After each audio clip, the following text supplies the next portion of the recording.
resentment towards someone, because when we hold resentment, resentment is something that is held for destruction. Because God says, love your enemies and bless those that persecute you. So we have to learn to love those that have done harm to us. And when we want to hold on to the past, when we want to hold on to anger, when we want to hold on to resentment because somebody has done us wrong, we're only giving that person power to continue to harm us. Amen. Amen. I don't know. You know yourself. I know myself. What are the things that we're holding on to?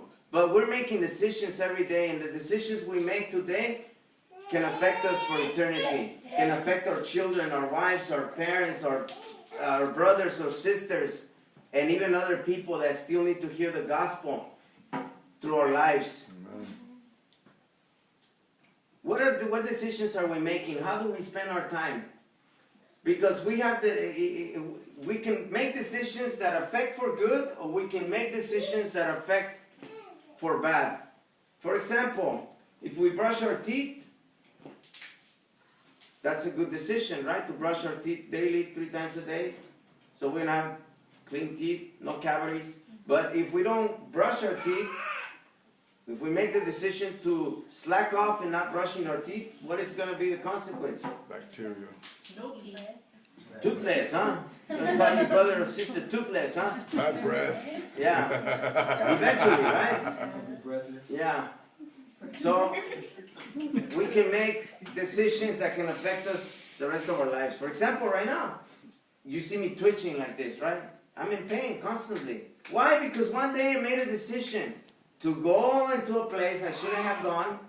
I made a decision to get into a car, and something happened. Something really terrible happened. And I ended up getting shot. And that's what happened. Now I have to live with the consequence, you know? We make decisions every day. Every day we're making decisions. And we have to make the decision to serve God. And when we get up in the morning, what decision do we make? To check Facebook first, or to open up the Bible? Pray. What's more important to me? The Facebook or the Bible? The Bible. What is more important to me? To talk about people or to talk to people? Because I can talk to people about people, or I can talk to people about the main one, about Christ. Amen. You know? So we can make decisions every day. Where your treasure is, there your heart will be also. What's more important to you? To talk to your spouse first, or to talk to the Lord?